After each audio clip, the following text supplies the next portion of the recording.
गणेश का कार्य और तरह का। श्री गणेश अपनी शक्ति से ही स्वच्छ करते हैं। उनकी शक्ति सबसे बड़ी है, जिसे कहते हैं अबोधिता, माने इनोसेंस। उनके सर पे जो हाथी का सर है, इसका मतलब यह है कि वो मनुष्य जैसे उनके अंदर ईगो और सुपर ईगो नहीं आता। और वो बच्चे, इसको कहना चाहिए इटर्नल चाइल्ड, और उनका अवतरण इस संसार में जीसस क्राइस्ट, ईसा मसीह के नाम से हुआ। अब इसकी हम लोगों ने साइंस से हर प्रकार का अनुमान लगा लिया। वो ऐसे कि मैंने कहा था कि श्री गणेश एक शक्ति है, निराकार में और साकार में वो श्री गणेश जैसे दिखाई दे रहे हैं। इसका मतलब ये कि हमारे यहाँ अगर भोलापन हो, सादगी हो, सरलता हो, निष्पाप हो, ऐसे निर्मल अंतःकरण के अंदर श्री गणेश की जागृति हो गई। श्री गणेश के बगैर तो कुंडलिनी चढ़ नहीं सकती, क्योंकि कुंडलिनी ये गौरी है, और उस गौरी को पूरी तरह से उत्थान करने के लिए श्री गणेश उसके साथ हर समय उसे संरक्षित रखते हैं। इतना ही नहीं, हर चक्र को जब कुंडलिनी चढ़ जाती है तो उसके मुख को बंद करके कुंडलिनी को नीचे उतरने से रोकते हैं। अब ये श्री गणेश हमारे अंदर मूलाधार पर बैठे। इसी में बहुत लोगों ने गलती कर दी कि मूलाधार चक्र जो है वो त्रिकोणाकार अस्थि है। ये बहुत बड़ी गलती है। मूलाधार में सिर्फ कुंडलिनी है, और मूलाधार से नीचे मूलाधार चक्र है। मूलाधार चक्र, उस पर श्री गणेश बसते हैं, और उनके कार्य क्या क्या हैं ये तो आप लोग सब जानते हैं। आपने हमारे फोटो देखे हैं कि हमारे पीछे श्री गणेश खड़े हैं और हमारे ऊपर भी श्री गणेश। इसी प्रकार हर देवता के लिए हो सकता है, लेकिन श्री गणेश की शक्ति जो पवित्रता की है, मैं जरूर कहूंगी कि हिंदुस्तान में इसके मामले में सब लोग जानते हैं कि हमको पवित्र रहना चाहिए। परदेश में नहीं, परदेशियों को तो पहले मेक्ष कहते थे, माने जिनको मलक की ही इच्छा है, और श्री गणेश निर्मल है। हिंदुस्तानियों में निर्मलता की इच्छा बहुत है, और अगर नहीं भी हो तो भी कम से कम इसका ढोंग तो करते हैं। इसी ढोंगीपना से कम ये फायदा है कि एक मनुष्य में जो खराबियां हैं, वो ढोंगी है, तो उसकी खराबियां समाज में नहीं फैलती। लेकिन विदेश में तो वो सोचते हैं कि जो ये खराबियां हैं, ये तो बड़ा भारी कोई हम आवाहन दिए हुए हैं और बड़ा भारी हम कार्य कर रहे हैं।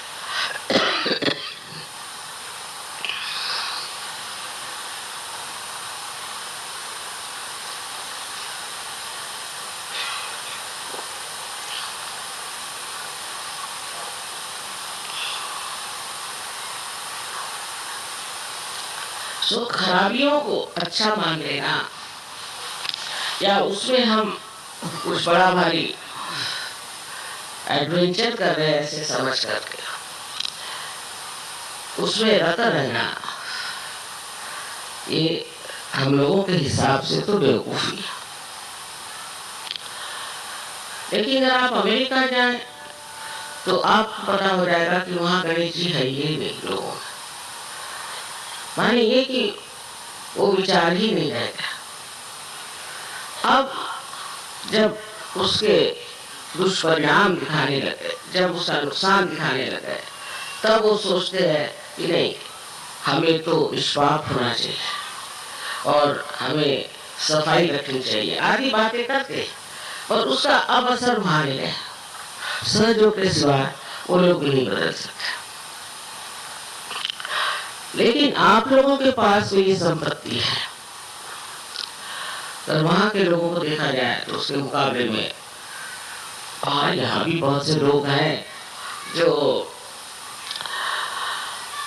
गंदे रास्ते पर चलते हैं, गंदे काम करते हैं, पर छिपा कर करते हैं, खुलेआम। मतलब वो जानते हैं कि इस चीज से समाज हमारी प्रशंसा नहीं करेगा और हमें दूर रखेगा। विशेषकर जो लोग बाहर होके आए हैं उनमें ये दोष पाया जाता है, बड़े चरित्रहीन होते हैं और इस चरित्रहीनता को वो बड़ी भारी अपनी कमाल समझते हैं और सोचते हैं कि इसमें तो खास हम कोई तो भी बहुत सुंदर हैं या हमारे अंदर कोई तो भी विशेषता है, इस प्रकार का आरोपण करके अपने को बहुत ऊंचा समझने लग जाता है। अबोधिता की जो शक्ति है वो ये कि सबसे बड़ी शक्ति ये है कि वो अबोध है। माने ये कि उसके अंदर किसी भी तरह की खराबी नहीं, कोई किलमिश उसके अंदर दिमाग में नहीं, वो बिल्कुल साफ सुथरा इंसान है। ईसा मसीह ने कहा था कि जब तुम्हारे उत्थान का समय आएगा तब तुम बच्चों जैसे हो जाओ। उस वक्त और भी शक्तियां जो गणेश जी की हैं वो छोड़ करके वो सिर्फ आप में वो अबोधिता भर देते हैं जिसके सहारे आप अपना आत्म साक्षात्कार प्राप्त करते हैं। अब किसी बुद्धिमान मनुष्य से बात करें जो बुद्धि पुरस्सर है, वो यही नहीं समझ पाता कि गणेश जी ही कैसे हमारे देवता। तो समझाने की बात ऐसी है कि जब तक आप सूक्ष्म नहीं उतरेंगे आप समझ नहीं पाएंगे कि आपके अंदर ये सब देवताएं। चार मैंने बताया था कि कार्बन एटम के भी देवता है। तो समझाने की बात ऐसी है कि जब तक आप सूक्ष्म नहीं उतरेंगे आप समझ नहीं पाएंगे कि आपके अंदर ये सब देवताएं हैं। श्री गणेश के 4 हाथ हैं। मैंने बताया था कि कार्बन एटम के भी 4 उसकी भी 4 वैलेंसीज है, इनके भी 4 हाथ है। निराकार में जब आप उनको लेफ्ट साइड में देखते हैं तो आपको वो स्वस्तिक के रूप में दिखाई देते हैं। कार्बन एटम को मैंने कहा कि उसका फोटो उतार के और उसके 3 एंगल से आप फोटो लीजिए। फिर आप जब राइट साइड में उसे देखते हैं तो वो ओंकार दिखाई देते हैं, बहुत से ओंकार। जितने कार्बन एटम है वो ओंकार ओंकार ओंकार ऐसे दिखाई देते हैं। और नीचे से ऊपर की तरफ देखें तो जो ग्रीक में अल्फा और ओमेगा जो 2 संकेत इस्तेमाल होते हैं वो दिखाई देते हैं। ईसा मसीह ने कहा था मैं अल्फा और ओमेगा हूँ। अल्फा माने शुरुआत और ओमेगा माने अंत। और उसके जो सिंबल्स बने हुए हैं वही सिंबल्स आपको बिल्कुल दिखाई देंगे। इन्होंने इस पर काम किया। मैं जो कुछ कहती हूँ उस पर विदेश में लोग एकदम बड़े जोर से लग करके उसका पता लगाते हैं। तो उन्होंने देखा कि जब ये कार्बन एटम का उन्होंने फोटो लिया 3 एंगल से, तो बराबर ये तीनों चीजें मिली। अब इससे सिद्ध हो गया कि ईसा मसीह जो थे, जो अल्फा और ओमेगा बन गए, वही श्री गणेश, वही ओंकार और वही स्वस्तिक। अब हिटलर ने भी स्वस्तिक इस्तेमाल किया। उसको मेरे ख्याल से ये दलाई लामा वगैरह लोगों ने बताया, तो उन्होंने कहा अच्छा स्वस्तिक लगाओ। स्वस्तिक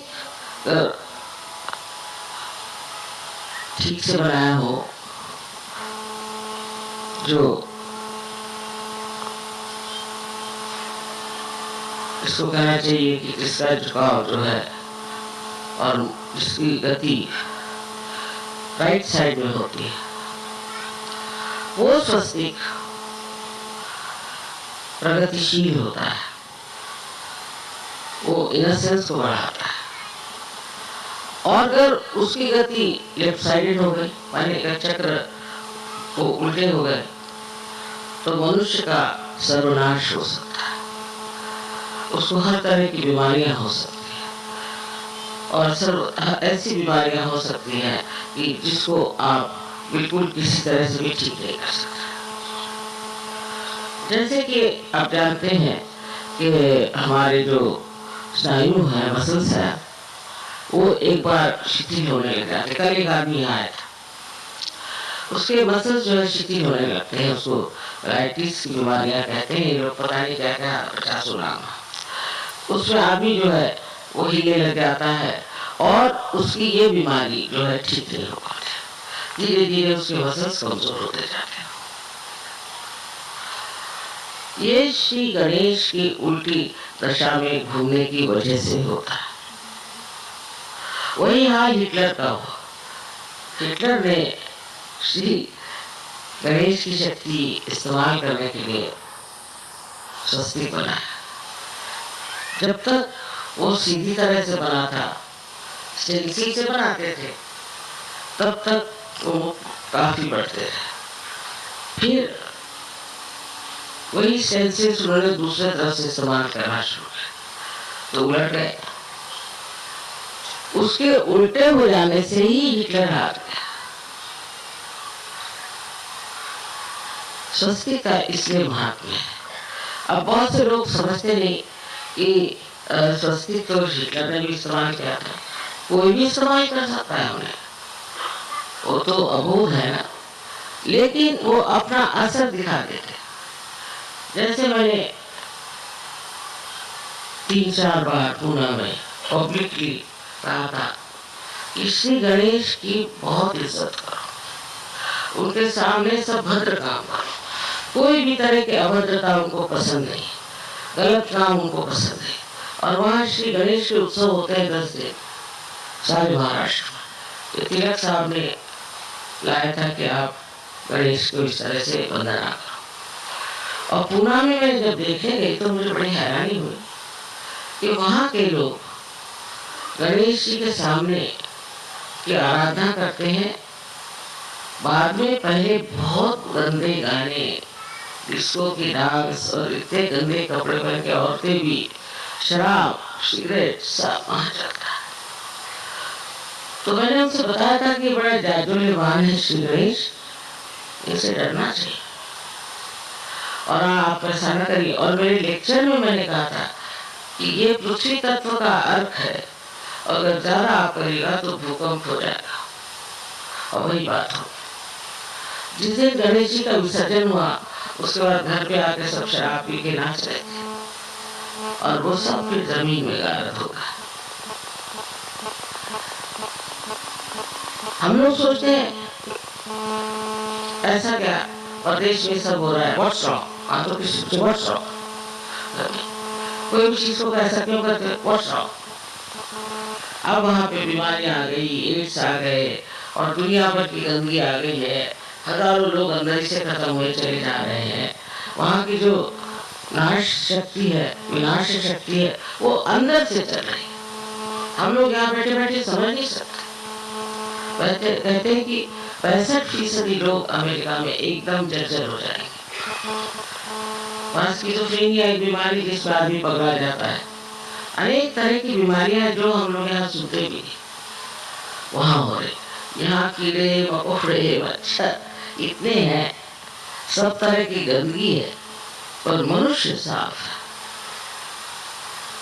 अब ये कह नहीं सकती कि आजकल के आधुनिक काल में मनुष्य क्या स्थिति है, यहाँ क्या कर रहा है। इसको गणेश जी के विरोध में जाना माने माँ के खिलाफ पाप करना। माँ की जो एक पुण्य शक्ति है उसके खिलाफ जाना। इसलिए वहाँ फ्रॉइड जैसे गंदे लोग आए और उन्होंने कहा कि साहब ये सब गलत है, इससे कोई फायदा नहीं होगा, और माँ के साथ में जो ये पवित्रता बनाई ये सब झूठ। तो उनके लिए ईसा मसीह की जगह फ्रॉइड आ गया और फ्रॉइड की पूजा करने लगा। उनको फिर मरे हैं कैंसर से, बहुत परेशानी से। गणेश जी को ठीक करने से साइकोसोमैटिक जितनी बीमारियां हैं जिनका इलाज डॉक्टर लोग नहीं कर सकते, क्योंकि वो तो सिर्फ सोमैटिक, वो फिजिकल साइड को ठीक कर सकते हैं, तो उसके लिए श्री गणेश को ठीक रखना चाहिए। अब ये बात जो लोग सहयोगी नहीं उनसे बताने की तो है नहीं। वो सोचेंगे ये क्या है, ये हाथी को पूज रहे हैं और ये गलत काम कर रहे हैं। पर वो एक प्रतीक है, माने एक सिंबल है। और ये जो प्रतीक होते हैं ये तब बनाए जाते हैं जब शब्दों में ये बताया नहीं जाता, न समझाया जाता, इसलिए प्रतीक बनाए जाते हैं। आज यही प्रतीक जो हम लोग जानते थे, एक लोग कहते हैं कि ये आपकी कल्पनाएं हैं और इस तरह से आप सोचते सोचते कल्पना में गहरे उतर गए और उसके बाद आपने वही सत्य मान लिया। लेकिन सहयोग में यही प्रतीक आज सिद्ध हो गए कि ये वास्तविक रियलिटी में बैठे। जो प्रतीक रूप थे उन्हीं का स्वरूप आज आपके सामने प्रत्यक्ष में आ गया कि ये सच्चाई है।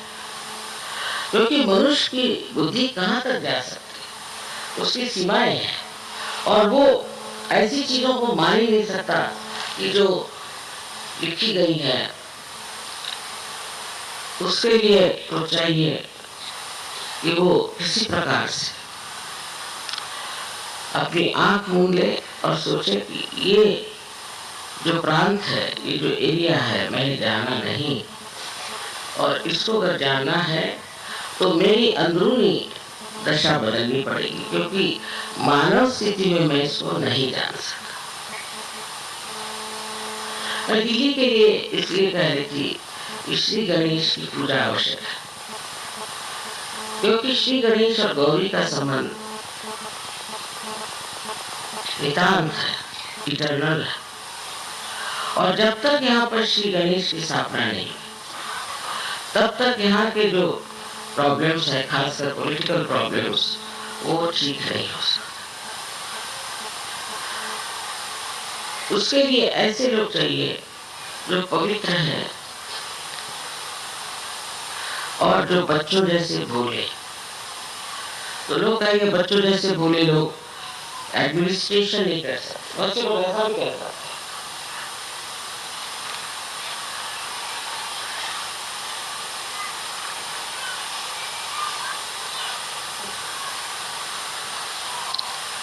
लेकिन ऐसे लोग हैं कहाँ? ऐसे लोग जब एडमिनिस्ट्रेशन में आएंगे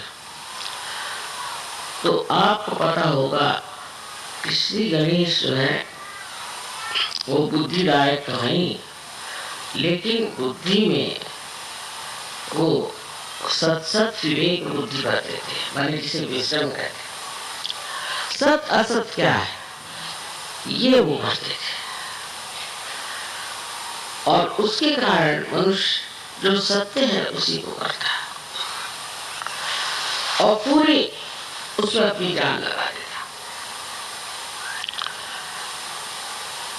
ये जो पाप कर्म है इसी के लिए तो लोग पैसा इकट्ठा करते हैं। जैसे आप किसी को थोड़ा सा पैसा दे दीजिए, फौरन वो या तो किसी औरत के पीछे दौड़ेगा और या तो वो शराब पीना शुरू कर देगा। लेकिन अगर आप गणेश के पुजारी हैं तो आप ये सब कभी नहीं करेंगे। तब फिर ईसा मसीह ने जब उनका अवतार लिया तो हमारे सर में आप जानते हैं कि आज्ञा चक्र पे 2 खिड़कियां, एक आगे एक पीछे। आगे वाली जो खिड़की उससे हम देखते हैं, उससे आंखों की चालना होती है। इसलिए जिस आदमी के गणेश गड़बड़ हो जाते हैं उनकी आंख स्थिर नहीं होती, घूमती रहती है ऐसे ऐसे। ईसा मसीह ने तो मौजे से कहीं अधिक सूक्ष्म बात कही। उन्होंने तो 10 चीजें कहे, पूरी चोरी मत कर, किसी और की बीवी की और मत देखिए, वो ऐसा इनका thou shalt not have adulterous eyes, माने आपके आंख में किसी भी तरह की लोभ या मोह या लस्ट नहीं होना चाहिए, ऐसी शुद्ध आंख होनी चाहिए। बताइए ईसाई लोगों में अगर आप परदेश में जाए तो आपको बहुत ही कम लोग दिखेंगे जो आंखें नहीं घुमा रहे, उनके सारे आंखें ऐसे चल। उसका असर चित्त पे आता है। पूरी जिसकी आंख इधर उधर चलती रहती है किसी भी वजह से, चाहे उसको किसी का लोभ हो। जैसे कोई लोग हैं, मैंने देखा है, वो रात से चलते हुए हर एक एडवर्टीजमेंट पढ़ते हैं, अगर उसको छूट गया तो पीछे मुड़ के देखे पड़े, क्या जरूरत है। हर औरत की ओर देखेंगे, कुछ औरतें ऐसी हर आदमी की ओर देखें, क्या जरूरत है। या तो वो अपने को बहुत अफलातून समझते हैं और देखना चाहते हैं कि कितने लोग हमारे और देख रहे हैं। अभी देखने से क्या मिला है, तो हजारों ने भी आपके दर्शन किए तो उनका भी फायदा नहीं और आपका भी फायदा नहीं। ऐसे बेकार लोगों के दर्शन करने से फायदा।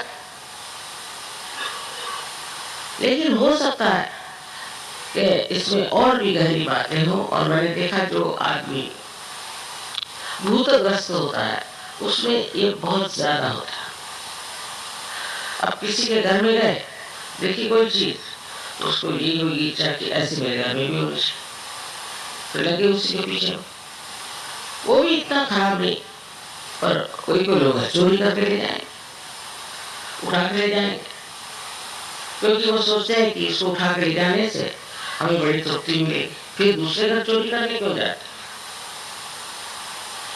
इस तरह से अपना सारा चरित्र जो पवित्र और सुंदर है वो श्री गणेश की ही शक्ति से, क्योंकि वो सत असत विवेक और बुद्धि जिसका है, निरक्षीर विवेक उसको कहते हैं। संस्कृत में एक श्लोक है कि हंस भी सफेद है और बगुला भी सफेद है, इनके अंदर भेद क्या। हंस और बगुला की नीर और क्षीर माने पानी और दूध अगर मिला दीजिए तो हंस उसमें से सिर्फ दूध ले लेता, और जो बगुला है उसको पता नहीं, वो दोनों चीज लेते हैं। इस प्रकार ये जो इसको डिस्क्रिमिनेशन, डिवाइन डिस्क्रिमिनेशन कहते हैं, हालांकि हम सब में इसका प्रादुर्भाव है, पर ये देखा जाए तो श्री गणेश की शक्ति सहयोग के बाद आपो आप ये शक्ति आ जाती है, क्योंकि आत्मा स्वरूप श्री गणेश का प्रकाश जब हमारे अंदर आ जाता है तो फिर हम उस प्रकाश में सोचते हैं ये तो बेकार, हमारे लिए नाश की चीज हमें से नहीं। अब श्री गणेश की पूजा हो रही, घंटे बज रहे, ये है वो है, और उनसे कोई फायदा नहीं होता। उसका कारण ये है कि अपने अंदर बसे हुए श्री गणेश की पूजा करें। मतलब ये कि अपने अंदर वो पवित्रता जो श्री गणेश का आशीर्वाद है वो फैलना चाहिए। अब लोग कहें माँ कैसे करें? आपको सिर्फ इस पर ध्यान करना, ध्यान धारणा से अंदर से सारी सफाई हो जाती है। लेफ्ट साइड की सफाई जो होती है वो श्री गणेश को बनाती है। ये कहिए कि एक पाप आप माँ के विरोध में करते हैं और एक पाप आप पिता के विरोध में करते हैं। इसमें हिंदुस्तानी बहुत माहिर, माने वो हर समय ये सोचते हैं कि पैसा बहुत बड़ी चीज है, इसका पैसा खाओ, उसका पैसा खाओ, ये करो वो करो, पैसे के पीछे वो ये नहीं जानते कि आपका पिता परमात्मा जो है उससे बढ़ के धनवान कौन है। आपको क्या जरूरत है इंसानों के पैसे लेने की और उनको ठगाने की? ये जो ठगबाजी आती है वो इस वजह से क्योंकि आप अपने को असुरक्षित, इनसिक्योर महसूस करते हैं। बस गणेश जी के आशीर्वाद से उधर चित्त ही नहीं जाता। तो जो माँ के विरोध में आप हो रहे हैं वो ज्यादा गहन है। अब ये बात समझ लीजिए कि ये पाप जो है ये अंदर ही अंदर आपको खाते हैं। सारी लेफ्ट साइड की बीमारियां आप लगा लीजिए, फिर साइकोसोमैटिक बीमारियां भी उसके साथ, ऐसे अनेक तरह के ये जो आजकल प्रादुर्भाव हुए हैं, आजकल जो डिजीज निकल आई है, अधिकतर ये आपके गणेश तत्व के कारण। अगर आप लोग सहयोगी हैं तो आपको रोज ध्यान करना चाहिए। लेफ्ट साइड से पहले करिए, फिर राइट साइड से करिए, फिर दोनों तरफ से करिए। और लेफ्ट साइड की बीमारी जो है वो प्रकाश या दीप जलाने से निकल सकती है, क्योंकि दीप जो है श्री गणेश का जो अंधकार को दूर करना उनका कार्य है, जिससे कि हमारा खान पीन सब ठीक कर सकता है, होता है, और उसका विसर्जन भी ठीक से हो जाए, ये भी श्री गणेश की। इस प्रकार जो हम अपने शरीर का इतना विचार करते हैं, शरीर को रोज धोएंगे, ये करेंगे वो करेंगे, उससे ज्यादा हमें अंदर की मलिनता की ओर नजर करनी चाहिए। शीशे में देख करके अपने करना चाहिए कि मैं ये क्या कर रहा हूं, और श्री गणेश को आवाहन करना चाहिए। उसे कहना चाहिए कि आप आइए, विराजिए, और नहीं मेरे मूलाधार पर सारे चक्रों में आपका राज्य है, आज्ञा तक उनका राज्य है। इसलिए ईसा मसीह ने कहा है कि I am the path, I am the gate. अलग अलग तरह से इसके ट्रांसलेशन हुए हैं, पर उन्होंने ये नहीं कहा कि मैं अंतिम मंजिल हूँ, मैं डेस्टिनेशन हूँ, ऐसी बात नहीं। एक अर्थ से है क्योंकि अगर वो आत्मा है तो आत्मा स्वरूप, और फिर उन्होंने आदि शक्ति पे छोड़ दिया कि इसको तुम ठीक करो। अब आप किसी भी धर्म को अगर पढ़े तो आप आश्चर्य होंगे कि इन सब में पवित्रता पे ही जोर दिया। एक पवित्रता जो कि श्री गणेश की शक्ति है। शब्द का रोजमर्रा भाषा में